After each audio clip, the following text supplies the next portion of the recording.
sticking some stuff together and running around. Anyway. I should have this. Yeah, don't record that. I just said. We can edit that out later. Oh, good. We'll fix it in post, as they say Okay. in the biz. All right. I got a little. Oh. Is Turkey it turkey feather? Yeah. Yeah, they're all over the place. I've in got this a neighborhood. pictorial handout that won't make sense until I talk some. Adam, do you Sure. melody? Sparkling water? No, thank you. I have some water here. Okay. Do you have Here a, are my do you have notes. a digital rendering of this I you do. can send me I that can we send can it to you, put up sure. on the screen? Okay. I've got some quotes that may come in handy, but we may not need them. Do you But, need a whiteboard? a whiteboard? It might help, but let's see if I can do it just with words and with this handout. All Make right. it less logistically problematic. So, you know, when I was at UC Berkeley, and when I was full-time involved in revolutionary politics after that, Mm-hmm. my background was Marxian, but absolutely anti-Leninist, anti-Trotskyist, anti-Stalinist. To me, those are all fraudulent, false Prophets. appropriations. Yeah, false appropriations of Marx. They're really anti-Marxian, and so I never, I never thought that a one-party putschist state with a secret police apparatus having a monopoly on all production was what Marx was talking about, or what socialism was. No. State capitalism didn't really appeal to me. So I set myself the problem. What would be a socialism that, what could be the successor system to capitalism that would be socialist without being state capitalist, that would not concentrate all power in a state monopoly and thereby destroy all checks and balances and thereby lead to tyranny? And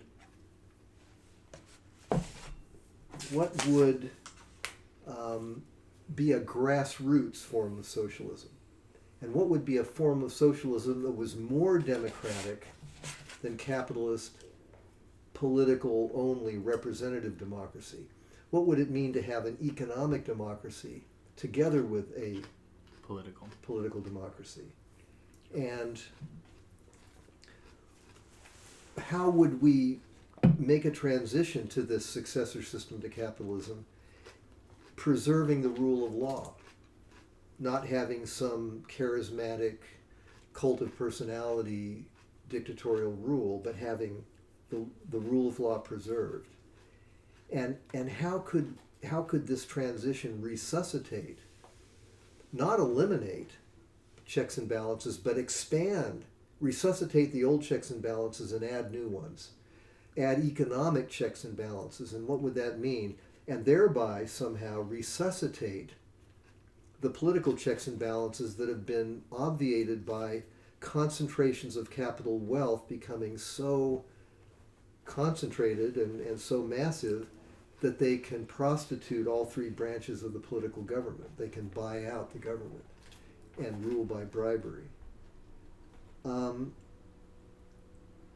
And how would we have a socialism that protects individuals of all classes against the major hazards that have come to light in modern society and modern capitalism?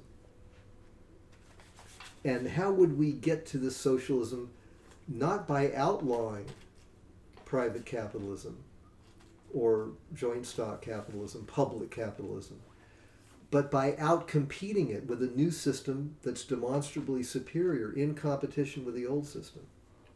What does that mean? Well, that's what I was asking myself. I didn't know. It took me years to come to an answer, but I've got the answer now to these questions. I'm not saying it's perfect or final, but it's a big step forward in this struggle for me to come to a vision of the successor system to capitalism. And how could we have a socialism that doesn't depend on outlawing religion or outlawing any other ideology, that's critical of ideology but doesn't outlaw, doesn't use police power of the state against views that are contrary to those of the people in power in the state. Well, you need a robust education system.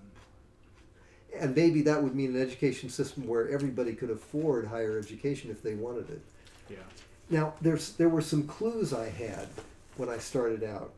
There's a letter to Engels by Marx that talks about share capital or shareholder democracy in capitalism as a harbinger, as a seed of economic democracy, and compares share capital to communism explicitly. Very surprising, especially to Leninists. And there's a really the final chapter of Capital Volume 1. Marx didn't make it the last chapter because he was afraid of the police censors, so he made it the second to last chapter. But it ends describing the transition. It describes the dynamic, the law of motion of capitalism, and the transition beyond capitalism in a few pages. And there, he doesn't talk about crude communism as being his goal. He doesn't talk about everybody being propertyless or the state owning everyone and everything. He talks about this transition creating individual property for the producers, for the workers, for the majority of society. Individual property. What did he mean by that? And how would we have a system that grants all citizens individual property? One of the things that I've found with Marx is that he'll use these terms that he has a very specific thing in mind, but he doesn't necessarily define it in the text. So it gets a little bit it's difficult to decipher. decipher. So it took me a long time to decipher, but I think I know now what he meant. And then there was the eruption of the Paris Commune late in his life, in the 1870s. And it created a communal council for the Paris Commune that was run by majority vote of elected, mandated. In other words, they weren't just elected to do whatever they wanted. They had a clear mandate. And if they violated the mandate, or if the electorate became dissatisfied with them for other reasons, they could be recalled in a recall election. And they were term limited, and they were especially, of course, they never got to term because the Paris Commune was violently suppressed very soon. But they were limited to the median income of workers in general. They couldn't have a high salary beyond that of the median of workers. And Marx and Engels embraced this as the principle of the transitional government, the transition out of capitalism.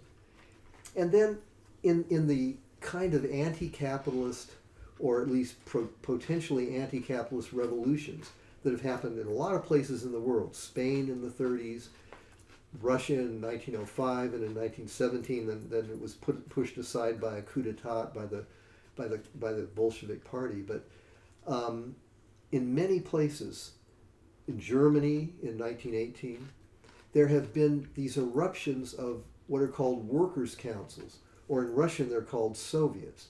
Of course, they were totally subverted by the Leninists, but they were originally direct democratic institutions. Some of them were place of residence based, some of them were workplace based.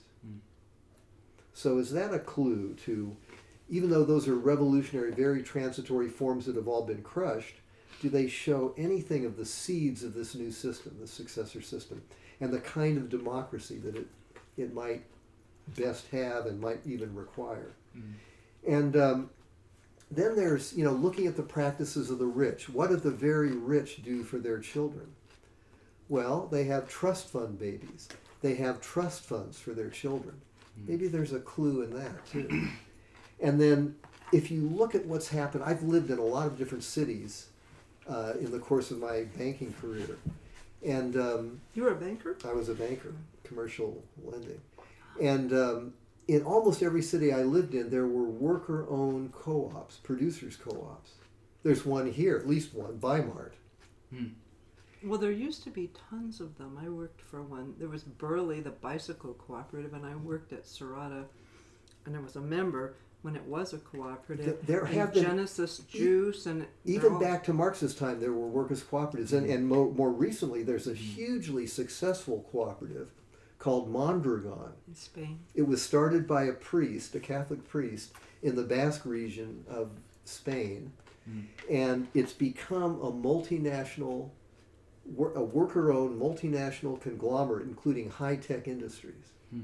And it weathered the last Great Depression or Great Recession very well. And then there's a book by David Schweikart, two books by David Schweikart, called Against Capitalism and After Capitalism, in which he proposes something that I've adopted into my solution. And then there was a whole tradition in the U.S., especially in rural areas, of having co-ops, and in particular having electric power cooperatives, which had elected boards that were elected by the community. Like TWA? That might have been. I know there were some in Omaha, not in Omaha, but in Nebraska. There was a guy who championed them, and I can't think of his name right now, but he was famous in Nebraska for championing these elected public boards for various public utilities and public institutions. And then I think we have today a perceived need for portability of social safety net, social benefits, to not have them tied to one employer so that they're partially or totally lost when you get laid off or when you move to another employer. And also, I think there's a perception that's emerging of a need for efficiency and basically worker friendliness, citizen friendliness in these benefits and social nets, to have them be unified, to not have to go here for unemployment and here for Medicaid, and to have them unified and maybe tied to the person rather than tied to the person's employer. So, okay, those are my clues. Okay. So now, is this getting too technical or too boring or too lengthy? No, I think it's really interesting. Yeah. Okay, so Yeah. um, I'm on the edge of my seat to see where this goes. all right, interesting, because it put me on the edge of my seat for a long time too, until I'm still on the edge of my seat. I think we let's got some face it. clues last time, but Yeah. So I would like to see in what I call political economic democracy. I would like to see in that a society organized for the benefit of all citizens, explicitly, and in fact, organized for the benefit of all citizens, not just for the ever fewer super capitalists, with the workers, the majority, being just capital fodder. I'd like to see us get beyond the capital fodder form of society. And I'd like to see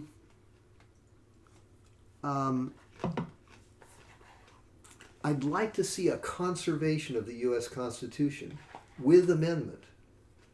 But I'd like to see a conservation of the Bill of Rights with maybe some added rights like a rigorous right to privacy. And I'd like to see the legislative branch, the executive branch, and the judicial branch largely conserved, but with a new added economic branch, which will provide new checks and balances against the monopolization or the bribery, prostitution of those other three branches. And one of the things I realized when Marx was talking about share capital as a seed of communism was that what that's called is capital equity. And shareholder democracy, of course, it only applies to people who own capital. Mm-hmm. But it's democracy based on the amount of capital equity you hold. One share, one vote. Not one person, one vote, but one share, one vote. So it's problematic, but it's capital equity as property. So equity means property. It also means justice or fairness.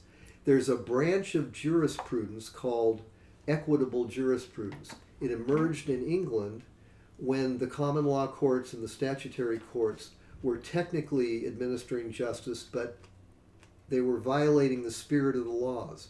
So there was recourse of appeal to the equitable courts that grew out of the chancery and the king's role as a judge.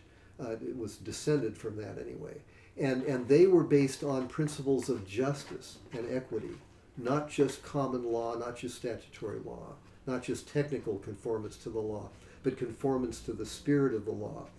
And it's a problematic conception, and in the United States, equitable jurisprudence and statutory common law jurisprudence have been merged in our courts. But there still are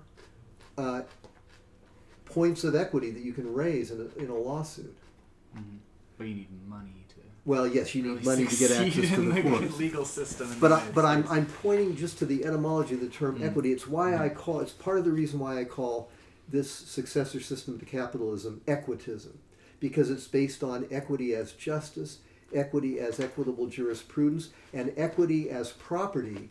But this time, citizen universal equity. It's based on 3 new forms of property, which are also new human rights, which are universal rather than exclusive forms of property. In other words, capital equity only capital owners own or have access to. These 3 new forms of equity are universal. Every citizen has them. And so I think I'm ready to move now into these 3 human rights and new forms of property that belong to all citizens. Now, these names are not going to immediately reveal what they mean. One of them is technical, and they are connotative of what I mean, but they don't tell the story just by the name. But the first principle is citizen externality equity. The first new right and the first new form of property. The second is citizen birthright equity. And the third is citizen stewardship equity. And I've drafted a constitutional amendment to implement them, and I've drafted a large enabling law which is designed to have quasi-constitutional status. In other words, it couldn't be amended by simple majority of Congress. It would require some of the higher barriers to amendment, not the full barriers that the constitutional amendments require, but close to that, because it's fundamental to implementing Amendment 28, which is what it might be, the Equitarian Amendment. So citizen externality equity. Externality is the name that capitalist economists use for market failures of capitalism. In particular, the most well-known example is pollution. They're costs that a capitalist enterprise imposes on third parties who aren't their consumers and aren't their shareholders, but people in the community surrounding maybe the plant who are being poisoned by pollution. That's an externality. Now, there's something called the Coase theorem in capitalist economics, which says that the way to overcome market failures and externalities in capitalism is to create a property right related to that externality. But Coase never thought of a collective property right as a way to implement the Coase theorem and conquer externalities. But I did, and I do. So here's how it works. In every locale, in every community, this is grassroots democracy, it's economic democracy, and it's very close to the person's concerns about themselves and their families. In every community where there are enterprises, they could be worker co-ops, they could be capitalist enterprises that produce externalities. Every citizen in that community has the right to vote for a public board of directors, a board of public directors who sit inside each of those companies. Now, each company has its own public board. That's to make it hard to bribe all of them, among other things. But it's an odd number of public board members, and they are charged with negotiating with the management committee of that local enterprise, or with the board of directors if it's a one locality enterprise, negotiating as part of their annual operating plan or their annual operating budget an externalities budget, how much pollution they're allowed to do. If the negotiation leaves them allowed to do a certain amount of pollution, then they have to pay fees for that. If the internal board and the externalities board deadlock, the public board and the management committee can't come to an agreement, there's a tribunal for externality equities that's local. There's a system of tribunals for that. And the loser pays the cost of the court operation, the court action. But the court can decide which way things should go if the two boards can't, in terms of, and these judges or justices are elected, mandated, and recallable by their public, and term limited, and there's appeal within the externalities equities system of tribunals, but the only external appeal is directly to the Supreme Court, to avoid the Supreme Court acting as a destroyer of every decision of every externality tribunal. So only the big cases could go to the Supreme Court. So there's been some talk in like left-wing media fairly recently about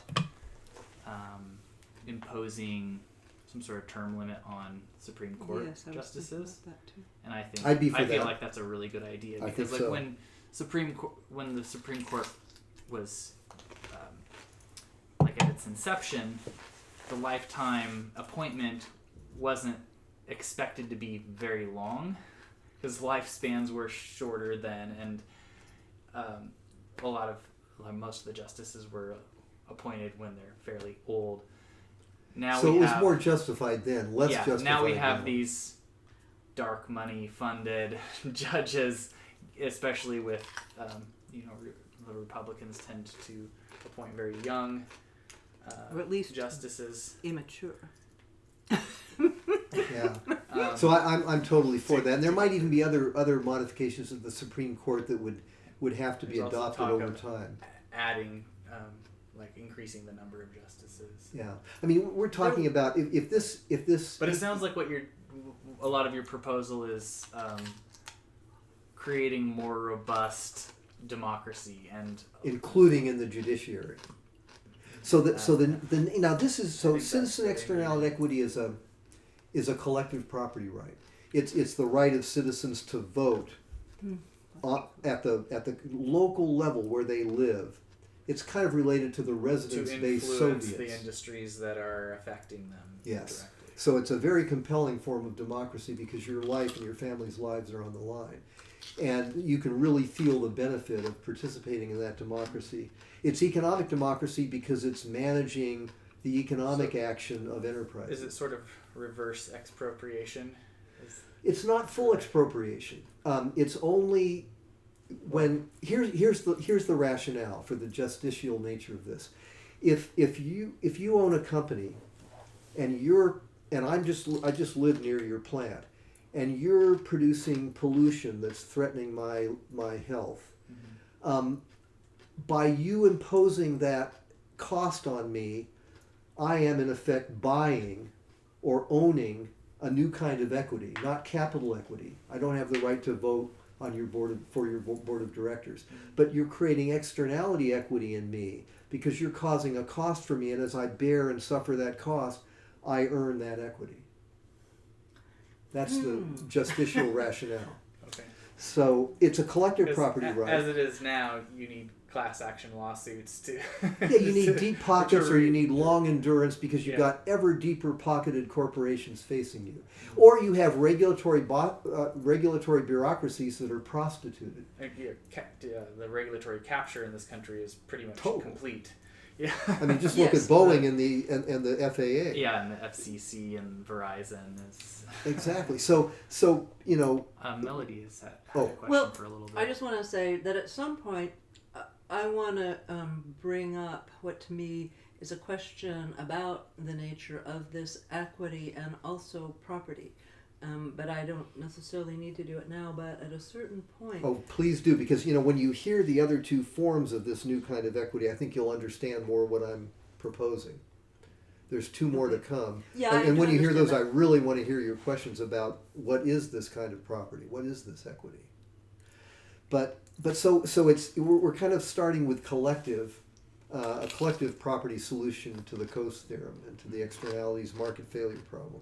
The next one is personal property. So it's kind of the opposite.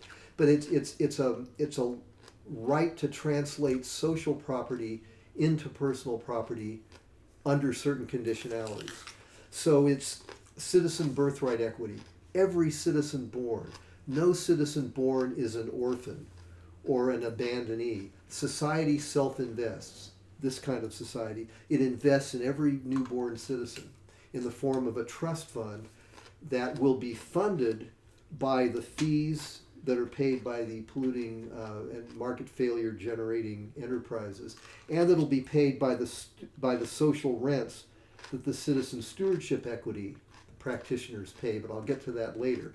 But it will be funded so that there's an increasing social base to fund these trust funds. Initially, they won't cover much, but over time, they will cover the fundamental opportunities and risks that human beings face in modern capitalist society. So that they will cover, for example, let's see if I can find my list here, education, medical care, first home purchase, first business or first stewardship cooperative, retraining, re-education because of obsolescence of skills, unemployment insurance, and retirement. So that it'll be a person-centered, person-based, unified social safety net. And it also gives every citizen skin in the game. Nobody's just treated like trash from birth, abandoned, orphaned. And of course, if you commit a crime and you're convicted of that crime by a jury of your peers, and the jury so orders, some of your funds will be used to pay reparations to your victims. Oh, interesting. So you're going to lose some of your birthright equity if you commit crimes against others and harm them. Now this is for criminal, not for civil judgments. But so every baby becomes a trust fund baby, not just the babies of the rich. And it gives workers a floor against employer abuse. Not only does it give them unemployment insurance, but because we're not outlawing private capitalism or public joint stock capitalism, if remaining private employers want to treat workers like dirt, workers don't have to take that deal. They have an alternative. They can live off their trust fund for the rest of their lives, although it would be meager, but it might be better than life-threatening working conditions and being treated like a slave. So it creates a floor against abuses of capitalist offers to labor. So that's the idea there. It's socially encumbered though, since society is investing in each individual, it's social property that's being offered to that individual for them to convert to personal property. There have to be some legislated and even constitutional restrictions on how those social resources can be personally spent. Can't spend them on damaging drugs, on alcohol, things like that, on gambling. So people have to apply to appropriate part of their trust fund to an elected commission, again, mandated, recallable, term limited, that acts in a way as a court to decide what's allowed and what's not allowed. Of course, there's statutory guidelines and even constitutional Bill of Rights guidelines to that commission. But, not every kind of spending is allowable. And there'll be struggles over that. And those struggles will happen in court, maybe elsewhere. But, there's a lot of conflict in this system. I don't think conflict can be eliminated. I don't expect it will be. But the conflict is orchestrated through courts, which allow a lot of citizen democratic feedback. They're recallable and they're elected. The third and final kind of equity is what I think Marx meant by individual property. It's citizen stewardship equity. It's the right of every adult citizen to organize with other citizens, to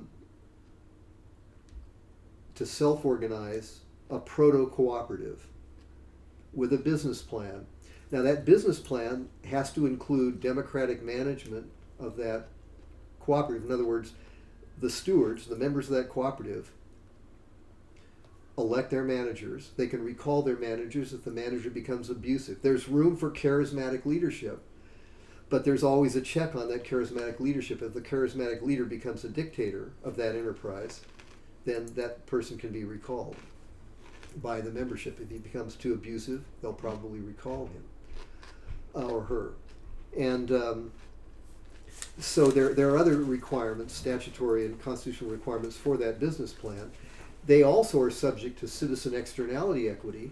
It's quite possible that workers in a cooperative would become abusive of third parties with pollution and so on. So they're governed by the same citizen externality equity system that private capital, remaining private capital and share capital is governed by. But you know, they compete with the private capitalists for workers. So the capitalists have to kind of at least treat the workers that they want to hire, if they're going to get any So there's some workers, incentive to treat them better. the way workers decide to treat themselves in these co-ops. So these co-ops are a form of public, what do I call it? Public venture capital or socialized venture capital. They're a form of social policy promoted producers cooperatives, not just producers cooperatives that struggle in isolation.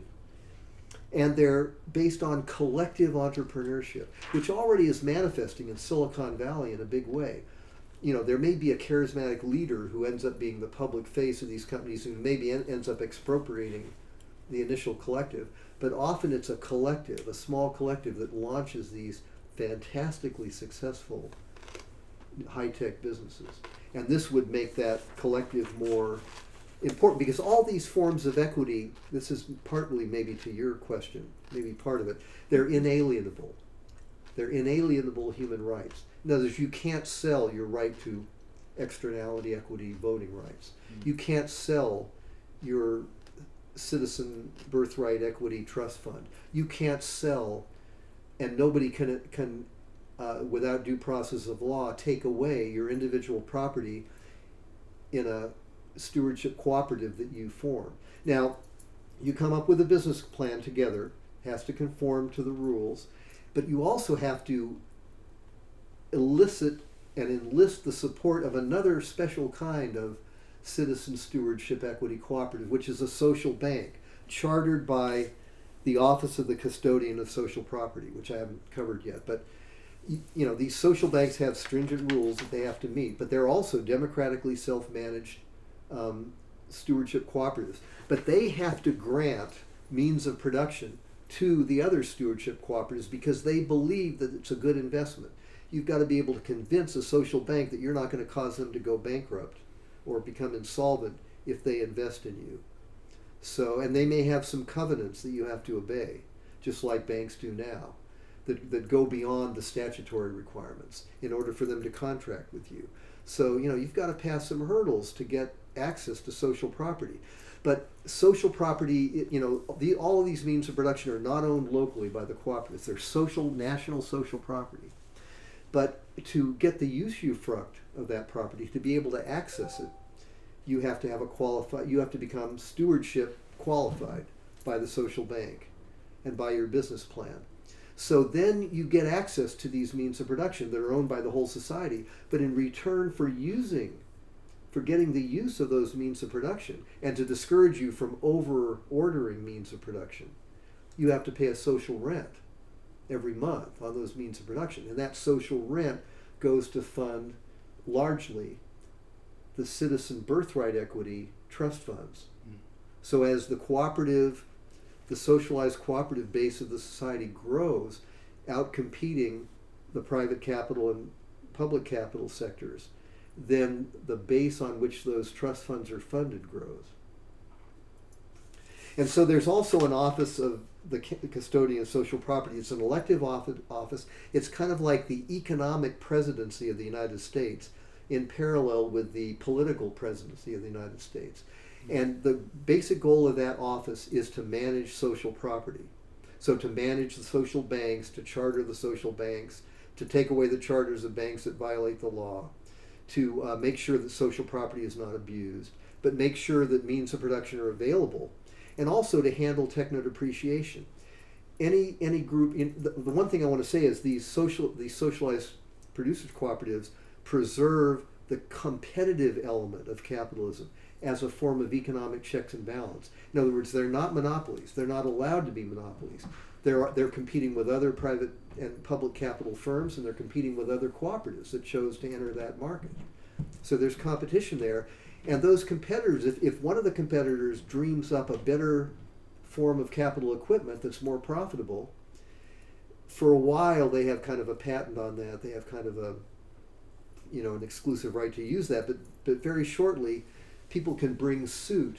Their competitors can bring suit in the Tribunal for Stewardship Equity, which again can only have external appeal to the Supreme Court, where they can say, okay, look at the new norm of capital equipment, the new standard of productivity is this new equipment.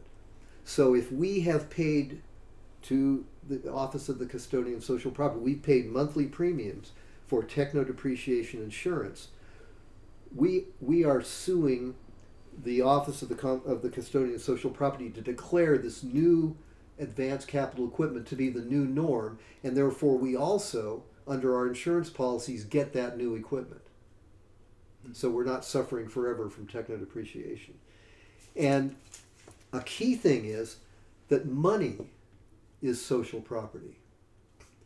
And that means that we're going to abolish the Rockefeller-founded Federal Reserve, which is a private, owned by hidden stockholders and designed to create inflation. So we have a commission of elected commissioners who are recallable and mandated and term limited. They have to file a mandate about what their policy is going to be with their election papers. They have to state what they're going to pursue. They can change, but they may get recalled if they do. If people don't like that change. If people like the change, okay. But the money supply would be managed by that commission within the custodian, the Office of the Custodian of Social Property. So that's enough. Sorry for the length of it. And there's a lot more to it in this enabling law. But any questions from? Well, I did. I mean, I don't know. Maybe I should say, the sort of anarchistically inclined pagan that I am. The whole idea of property and equities is challenging for me, and I guess what I am thinking of is some of Seldef's work. Like they're working on the local level, but they're also working in internationally. And Thomas Seldef. Oh my gosh, no. SELDUFF? No, CELDEF. CELDEF, Seldef. Defense in Citizens Environmental Legal Defense something fund. And basically they were environmental lawyers that were fighting for a long time to just get in Pennsylvania to get rights for people against corporate incursions into their local environment, in which, like, for instance, the people had no rights to their environment. They have no rights to their environment, and that's true pretty much everywhere. The average citizen has no right. That's what external equity is meant to address. Maybe it doesn't satisfy you, but I just want to state my intention for that was to address exactly that. Well, yes, but that what I'm saying is they took a different route. Yeah. Oh, you're familiar with some of their No, work? but Oh. I'd like to be more familiar. Okay. Well, basically, for example, Thomas Lindsay, who was one of the co-founders of it, helped write Ecuador's declaration of natural rights for rivers and trees, that Ecuador has written into their constitution that the environment has rights. Basically, That's a hard concept for me, but I think Yes. people should have more rights than they do now. well, Rights that's that would- my very question. Yeah. So, I mean, and this is the question too that I have in general about capitalism, Marxism. To me, Not Marxism. I'm not a Marxist. I'm a Marxian. okay, Big difference. But okay, all right, Big sure. difference. Huge difference. sure. But I guess what I see is that, and again, this is my bias, is that, for example, I look around and towns are designed only for people. That, you know, the life forms in the town have no rights except only humans really do, and that the very It's so this is a human radical state, exceptionalism. huh? It's our expression of our human exceptionalism. Yeah, and so anyway, the issue that I see with the whole idea of the externality equities is that it only applies to people. But the way I see people is that we're just simply part of the natural world, and that the whole real social issue for me is that we exclude the natural world as if we can, as if human lives and human even fate isn't contingent. I happen to think that if the tiny number of super rich families were not in control of our society, if ordinary citizens were in control, they would want the amenities of nature. They would want to protect nature. That's They the would. thing. Well, it is partly. I think partly they would go for amenities, but they also have sympathy and compassion for animals, and they don't want to see abuse. Now, if you go by the way of nature itself, I mean, nature is just this realm where animals totally appropriate and devour each other. They don't grant each other rights. They just murder each other in cold blood all the time. That's but humans, of course, do not. Humans do that. too, but at least we critique that. Animals who are programmed genetically to predate don't have the ability to question that practice. So There's an order to it as well. There's an Yes, order, yeah. yes. As far as, But it's bloody pre- and murderous. That's a perspective. That's is- literally true. You can see it. Go to Africa. Look at any. Go to any El story- Paso. Go is to that- El is Paso. that- We Well, were I- gathered around a spider web outside our door just 2 nights ago. For like 20 minutes, we were just watching the spider, like, and the moth, just like watching the battle. It was like a little kung fu match. My point is that yeah, exactly. Values inherent in human beings. If nature is going to be protected, it's going to be us that do it. We have to develop the values to do that. I mean, there's sure, the idea but- that nature has rights. We may respect certain practices regarding nature, but that's still us. That doesn't mean that nature has rights in the same way that humans do. I believe that they do. Well, and I feel like And that's if the whole issue if I there have was with what... more, like what you were getting at is if there was more democratic control, if power wasn't concentrated in the hands of a very small elite, that perhaps we would Right. be better. We would be moved to be better stewards I think we would because be we would have the moved to be power. better. Yes. We would have the power to do that. And we would want to live in But harmony I think, with nature. yeah, at first we need to empower people. I think that's the first step as far as Sure. Because- Some of the but- perspectives that have influenced you are coming from that very group of super rich who are promoting this people are pollution ideology, this anti-humanism.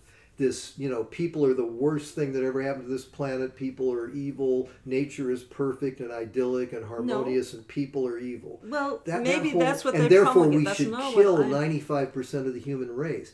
That's what the ruling class is promoting. And I can show you the quotes. Well, that's not what I'm...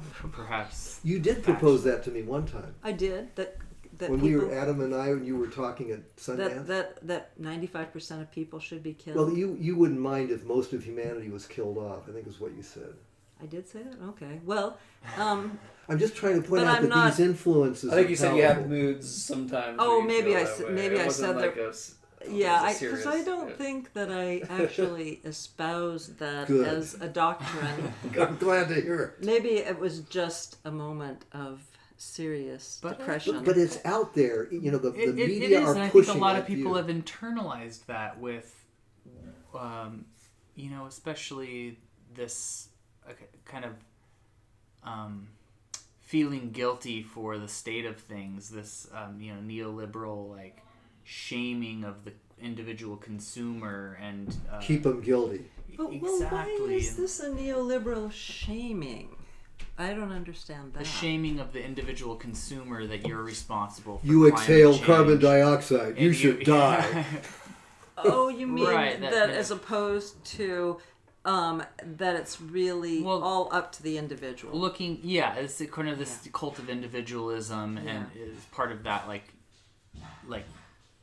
and I think a lot of people have internalized that kind of shame and guilt of, and I have definitely, it's something that I struggle with. I see it all the time. I remember a Unitarian church, a guy who was a writer of science fiction, a member of the Unitarian Church. He said to me, the real problem is overpopulation. We need to kill off most of humanity to save the planet. I mean, I hear this kind of thing all the time.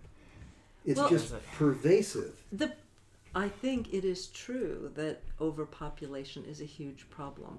I don't. I think that, you're wrong, because if you look at books like here's what happens when nobody's having children. It's not quite the title, but they're documenting that in Germany, in France, in Japan, and maybe in the U.S. if it wasn't for immigration, population is in negative growth. That's right. There are ghost towns in Germany. That's one of the reasons they let in 1 million immigrants. Mm-hmm.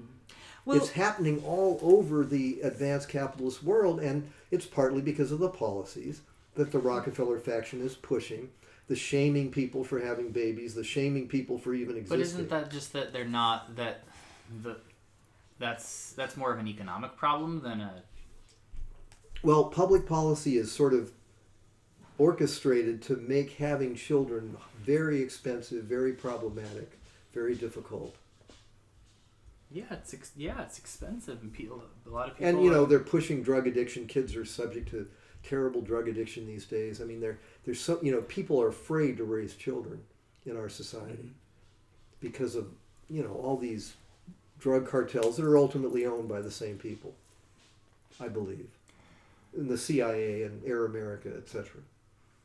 And there's a break, like a fraying of our social fabric, so that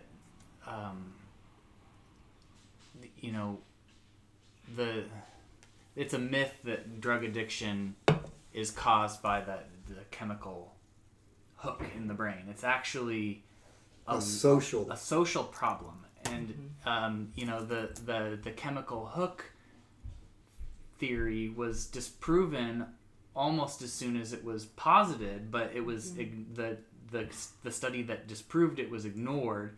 It was the rat study that they did with the cocaine in the water bottles that proved it's a chemical hook that gets people addicted. And, it's part of that's it, the but thing it's that's not put. the whole That's thing. that's the ideology that's pushed. Yeah, it's a very small piece because the rats that were in those cages were isolated. And they had nothing else. They had nothing to live for. So of course they went for the drugs. And it's the guy the that whole... that disproved that built a rat utopia where the Rat rats had park. or this rat park where the rats had interaction, and they had exercise wheels, and they had all this good food. And they didn't become and so addicted? They had didn't a become cocaine addicted? bottle, and they had regular bottle, and they barely touched the cocaine bottle. They weren't Amazing. interested. They would, hit it every once in a while, but like not. They wouldn't. So it's this culture of addiction that started with the CIA in Air America. It's It a- started with the GIs in Vietnam and their It's heroin addiction. Trauma And it's nowadays that it's that, and is it's what attributes. it's the whole environment. I mean, addiction. when I was growing up, my father could support our whole family. He could put all of us through college. I could work at a cannery in the summers and pay my tuition for the whole year at UC Berkeley. You didn't go into debt for life. Now it takes both parents working, their children raised by commercials, to even get their kids on the threshold of college, and then the kids have to borrow and be in debt for the rest of their lives. I mean, 50 years of Rockefeller deindustrialization and other immiseration of the middle class in this country has made children a difficult proposition for people, although they still do it. Mm-hmm. You feel like a burden. Okay. And then that gets internalized, and then you kind of get in this self-hating, I'm just... And then, all these outlets are telling you, overpopulation, you're a part of it, you shouldn't be here, you're destroying the planet, you're evil. It's a constant drum roll at the ideological level and at the economic level to reduce population.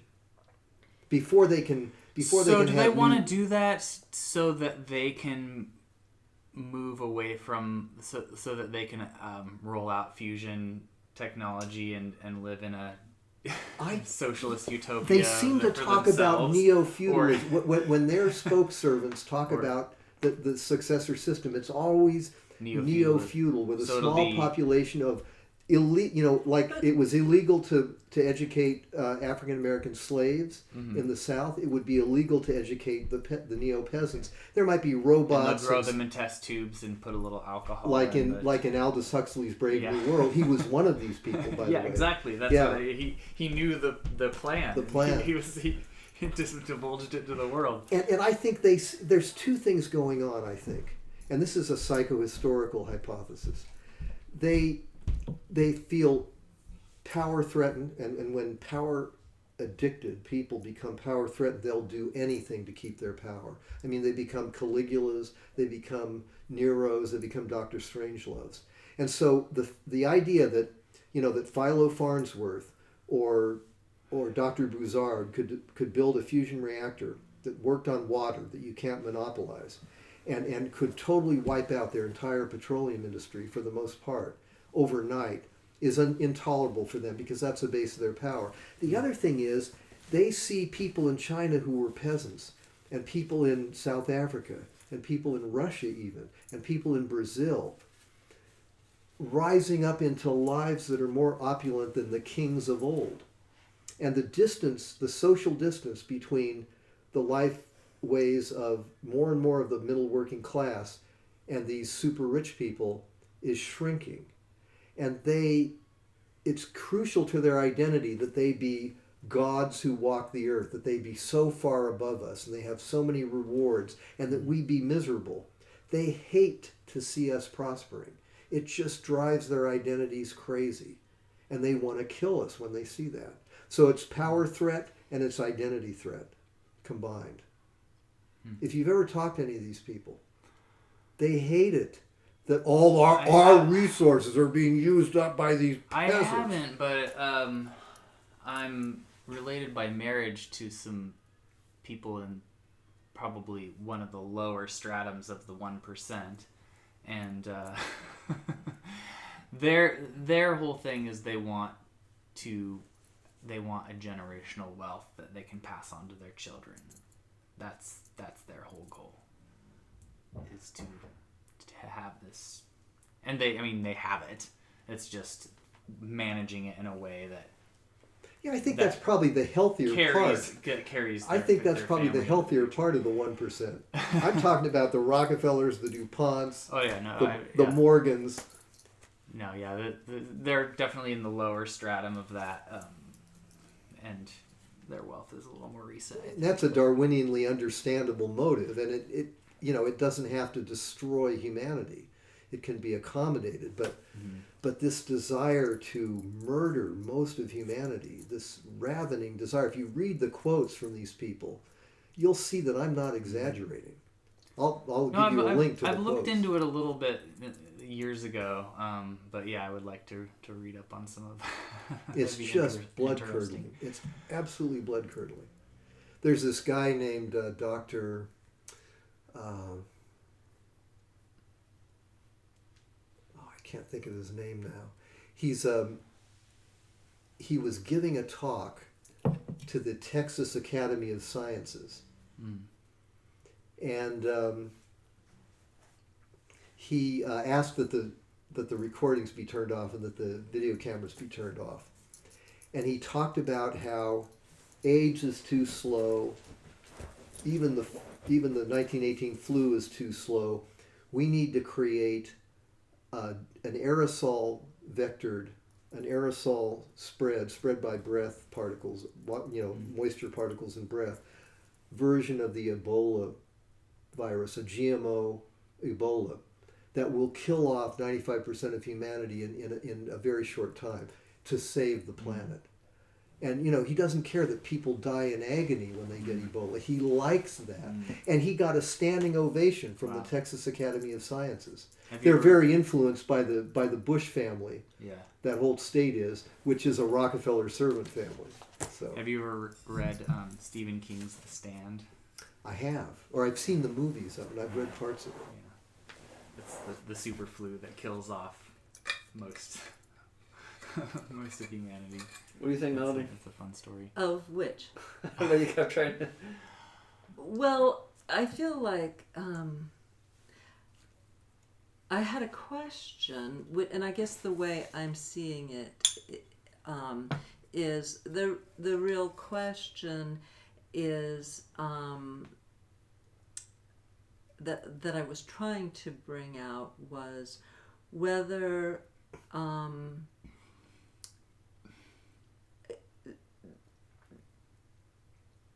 me see how I can frame this.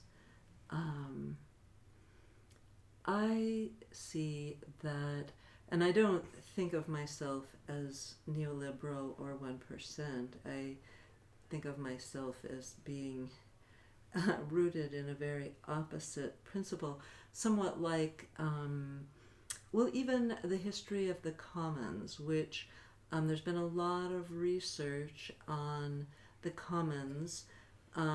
Prehistoric Europeans, for example, preserved commons for generations. Like You're talking about public commons.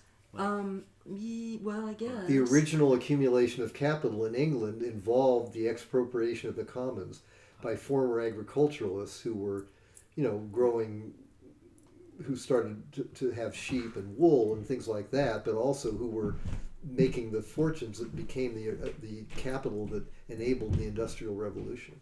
So the confiscation of the commons was a big part of the formation of modern capitalism. Yes, but what I was talking about was this is like thousands of years, well, perhaps a couple thousand years ago, like in Scotland, there were fishing areas that were commons that were preserved for many generations, and that a lot of the times our idea of the commons was not what, like for instance, Garrett Harding's famous book about the tragedy of the commons, which is like, He's a monster. well, okay, but anyway, I just want to say that He's a humanicidal maniac. But anyway, go ahead. well, I just wanted to say that long ago people formed collective principles for using and relating to these, I guess, natural resources that were specifically designed with a collective in mind. They were not property. Yeah, but you had feudal lords and knights coming in and taking that over and kicking those people out or killing them. Well, I'm not talking about feudal times. I'm talking about the Oh, before? prehistoric Oh, times, like prehistoric. a couple Like thousand. the people who built Stonehenge, for example, and the other Yes. Henge But the- monuments. yeah. There's like I think there's something in that like maybe that we can take a lesson from and Yeah. and, That's what and I was trying to. extract is that like and I'm all about having protected and public lands. Like It wasn't I'm property, is what I was trying to say. yeah, Or and it was wasn't property seen held as, in common. It wasn't, It wasn't seen property. as. Well, I think why part not? of the problem is that capitalism has commodified everything Yes, that it yeah. can. And so, like, Yeah. a lot of those things, it wouldn't even cross people's minds to think of these things as Property. Our modern yeah, concepts exploitable of property. resources. No. Yeah, that wasn't there yet. It was just, Right. it was the way that you related to the land, the place that you lived in the world. That kind of yeah. thing was not part of the human phenome yet. Yeah, and Heidegger talks about, you know, kind of. I think has had a big shift in the way he wanted people to think about how they relate to the world, because you know, in the modern era, since perhaps Bacon or Descartes, there was a definite shift in the way people thought about their relation to the world, and then through you know, the accumulation of capital and the capitalist economy, people